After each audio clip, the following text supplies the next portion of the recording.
And welcome back to the Austin Real Estate Voice. You're here with John Schutze and Joel Douglas, and I'm really excited to have our guest today, Joel, Gareth Wilcock with Sherlock Holmes Austin, Sherlock Holmes Realty. Gareth, you have to correct us. Gareth is he's a real estate expert. There's a lot of realtors that are generalists, and Gareth does work all over Austin, I know, but he definitely focuses on Mueller. And as we're Joel and I talking about different areas of town we want to profile on the show, Mueller came up, and I could not think of anybody that knows more about Mueller than Gareth Wilcock. Hey, Gareth, how you doing? I'm good. Happy Father's Day to you guys. Hey, thanks, Gareth. Welcome to the show. Thank you. Well, you too. Did you do something fun today? It's fun for me. I have a 3-year-old and almost 5-year-old, so I took a good nap this morning. That was my Father's Day present from my wife. So after getting up with the screaming munchkins, I got to go back to sleep for a couple of hours, and we're up here in Dallas with my in-laws. So we're just hanging out. Oh, well, super. Thanks for taking time to call us, Gareth, especially on Father's Day and being out of town. Oh no, I'm happy to talk to you. Love talking about Mueller. Well, Gareth, think about tell us the number one thing on top of your mind when you're talking to just Austinites about Mueller. What do you want to tell them? Good question, and it was good to hear, Joel. You said you came to the Love Beer Festival. I did. Yeah, I did. That was really special. And I think it's just obviously I have a bit of an accent. I'm from England, so it's not your traditional master plan community, and it has a couple of different things going for it, and it sort of appeals to my Europeanness, and that it's close to downtown, but you have all the kind of great parks and jogging trails and people walking with their strollers and jogging around all the time. So it's downtown, but it's a master plan community, so it's kind of cool. Yeah, Gareth, I was absolutely shocked to see how much development's taking place. I feel like every time I go through the drive as you go in, there's a new road, or they're rerouting you a different way, and there's something new. Almost every couple of weeks there's something being erected. It's great to see. Yeah, it's amazing. I mean, I kind of lived there since about 2008, and just driving. I have my wife and I share an office in the neighborhood, and our kids' daycare is there. So every morning I kind of drive down, and there's I'm past 5 concrete trucks, or there's my kids love. Oh, look, there's a crane. Oh, look, there's a children's museum, and it's there's always something going on. And we've had a lot of development in the last year. The new section that opened, and there's always something going on. Aside from all the kind of building and construction and the new homes popping up, there's always something going on, like the beer festival, or there's a kind of fun run through the neighborhood, or the junior diabetes kind of walk around the park. So there's a bunch of stuff going on. So Gareth, about 2 months ago, I had a client that was primed and ready. They wanted to buy. They had a couple areas of town they wanted to be in, one of which was Mueller. We were waiting and waiting for something to come on the market. We made offers. There were multiple offers. We never got into it, and my client ended up saying, okay, this is too difficult. I'm going to move somewhere else. And I don't want to say it's difficult to buy in Mueller, but I think my client was just really impatient. So tell me, how are you talking to folks that want to live in the neighborhood? How are they going about buying a home here? If they want to sell something and buy something else, they want to trade up. In general, what its inventory levels look like? Inventory, as you surmised, is almost non-existent. There are kind of a couple of homes right now, 2 resale homes, and then there are some new homes coming on board, but when the new homes came on, there was a waiting list for those too. So it's really a patience thing. And being, as a buyer for the neighborhood, you have to kind of appreciate that, the sellers in a strong seller's market, like the rest of Austin, have their choice of the buyer, have their choice of terms. So anything you can do to sort of make your offer more appealing, whether it be, offer the seller a leaseback so they can do the same thing and sort of buy a home somewhere else. Would you say the average days on market in Mueller is 2, 3? I would say it's about minus a week. Minus a week. Yeah, it's the same. A lot of areas of Austin are experiencing this, but it's been for a year or so, and in Mueller, where the MLS just isn't the kind of be-all end-all of finding homes at Mueller. It's a lot of deals are put together, off the MLS. So contacting a couple of the big listing agents in the neighborhood and saying, "Hey, we're ready. Yep. What have you got?" Yep. It is the way forward, and that it's that kind of sick thing where people get like a handwritten card through the door that says, "Oh, I have a client who wants to buy your house," and everyone goes, "Oh, really?" Like a couple of my clients last a couple of weeks ago got those cards and said, "Is this true?" And I said, "Well, yeah, there's loads of people who want to buy your house. I've got some people. I just didn't send you a card." And the strange thing is I've had people who've been, like your buyers, impatient, and I've kind of written letters to people. I said, "Hey, I know you've got this floor plan. Please don't be offended. I know it's a bit creepy, but I really do have someone. This is their name. They have a family. They have family in the neighborhood. They're real people, and they want to buy, one of the 10 houses that of which yours is one." So we've done stuff like that, and we've had people who want to live next door to someone, and we've kind of knocked on the doors and said, "Hey, are you interested in selling?" And one person was. So That's great. It's just going the extra mile and being to almost harass people out of their houses without being kind of too creepy about it. But that's one thing, and then also the patience and just being ready to find out about the new homes when they are released and move forward with those. Back in 2008, when everything was really falling, there was a lot of concern about everything at that point. I vividly remember one of my clients who bought in the neighborhood the year prior was thinking, "Oh my gosh, there's never going to be any more development in Mueller. What have I done? I'll never be able to sell this," and so on. So, back then, 5 years ago, there wasn't anything except homes. And talk about all the new development that's taken place outside of housing. Sure. And I think that was definitely when things slowed down. There was definitely that kind of, well, there's this nice sort of model in the developer's office of all these things that are going to be here. Where are they? And there was a kind of a point where nothing happened, and then gradually it started to emerge. So some of the big things that are being announced or coming to completion this year are there's a new HEB up at 51st and Berkman's recently one of the big thoroughfares through the neighborhood has just been opened all the way. So HEB is the anchor store for the market district, which has a whole bunch of other things, restaurants and other smaller shops sort of orbiting the HEB. So that's opening this summer. That's kind of exciting, having a grocery store that you can walk to. Mm-hmm. Then we've got the Children's Museum, which is renamed the Thinkery. That's part of the town centre. So the town centre is more of a kind of a destination for Austin. So think of all of the things that happened in South Congress, and people just turn up and stuff happens. In addition to there being shops there, so the town centre, that's coming online, starting with the Thinkery later this year. And then they've already started building the town center, haven't they? Oh yeah. It's happening. They've the big red building that we drive past every day, and my daughter says, "Can I have my birthday party there?" And I say, "Well, I think a few months late for that, but next year." That's going to be that's the Thinkery. The Thinkery, yes.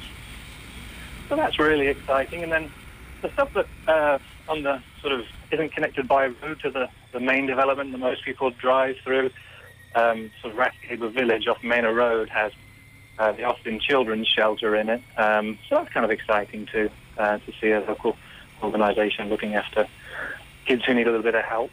And then there's also the regional retail that's a big retail park off kind of 51st and I-35. So if you drive by, you can see these giant blue solar-powered flowers next to Home Depot. Is that what they are? Yeah. I wondered too. They are giant solar-powered flowers. So that area is kind of thriving for kind of the more traditional big box retail side. And right next to that, you've got Bell Children's Hospital, which has just had another wing, which is thriving too. So those are some of the main things. And one other thing that's kind of cool. Have you guys heard of the Pike Towers Commercialization Lab? No. Okay. Well, it opened recently, and it's a research-based project to bring home automation gadgets, try them out in a home. So it's like a 3-story home that's been built specifically to test equipment before it goes into real people's homes. Well, that's really neat.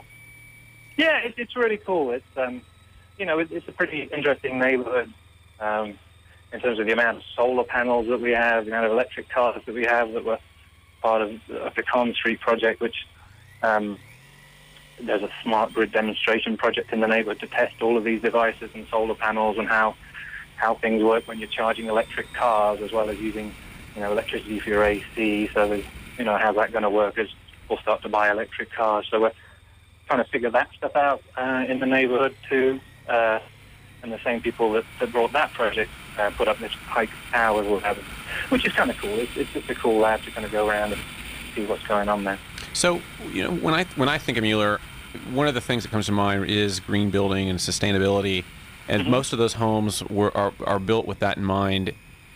That's a huge attraction to people that want to have just a more energy efficient home. Yeah, I mean, we moved in there from our kind of 1960s ranch house miles away. We actually bought a smaller home, a home that was built to Austin Energy's green building program, and our bills were just ridiculous. I mean, they were ridiculously low. So yeah, what were you paying, and what are you now paying when you lived in your 1960s ranch? We used to kind of run it a little bit hotter. We couldn't get it as cold as we want, so we were paying like a $200, $250 summer utility bill. Wow.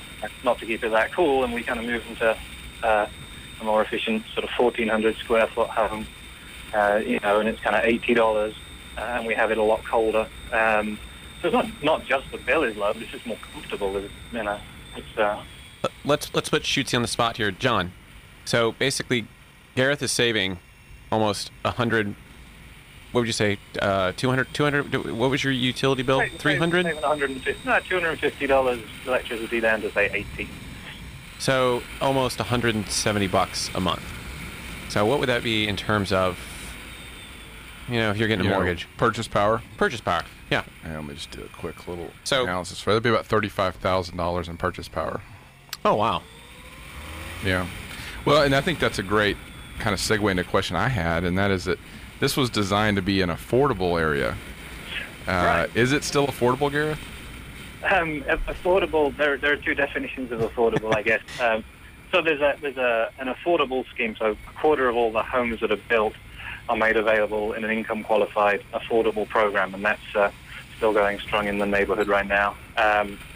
So if you earn less than 80% of the Austin median family income, you can qualify to have a home which has a soft second lien.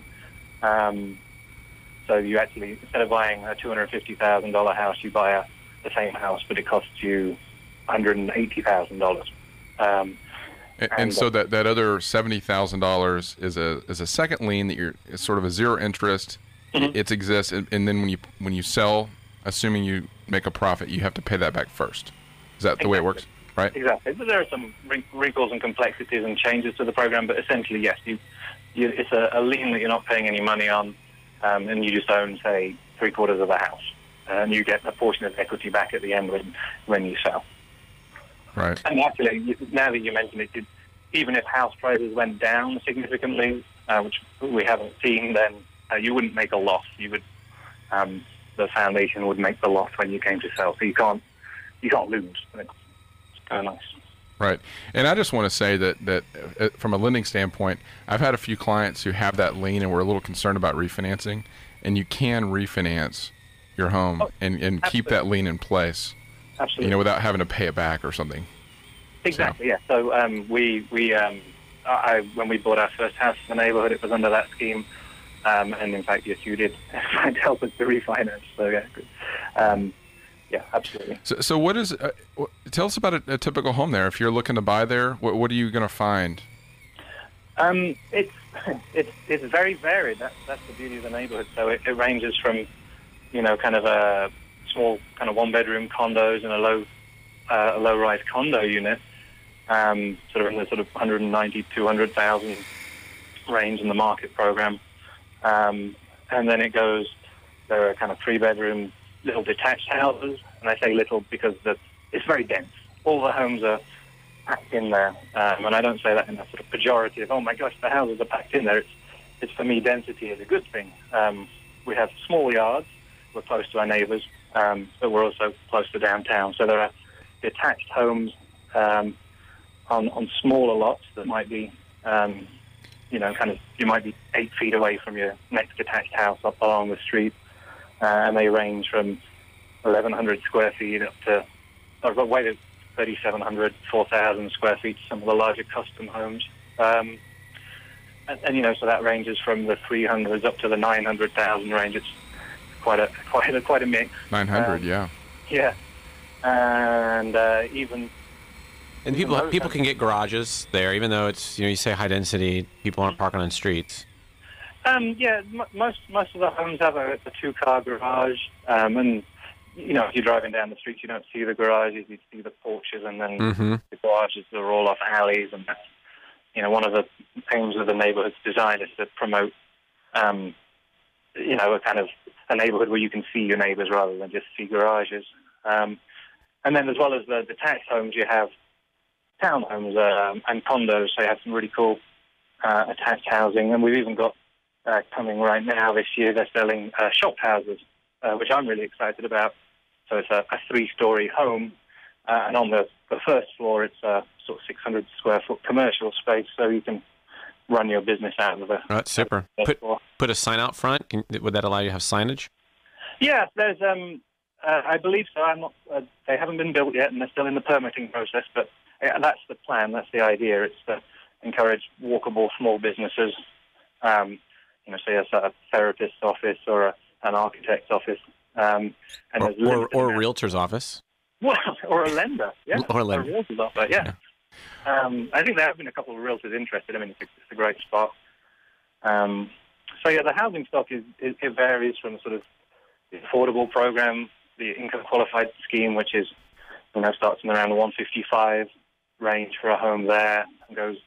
The bulk of the detached homes are in the sort of 400 range on up, and then townhomes starting at around sort of mid 300s. I think when I was there yesterday, I really was. I don't want to say surprised, but when I really just felt excited about going through the neighborhood was the amount of active people out. There were more people out walking their dogs, running, biking with their kids, on the way to the pool, coming back from the pool, just out. It was just an active community, and I thought that was symbolic of having a high density environment and creating a community. I've never seen anything like that.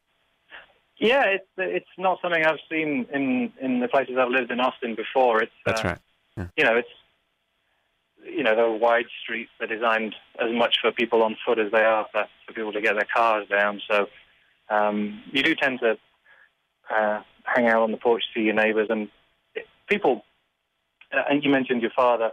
If he moved to Austin, apart from some family, he wouldn't have a crew of people he was, going to be living next. It seems to be that people do slot into the community or have that opportunity. It's a very active, participation-based community.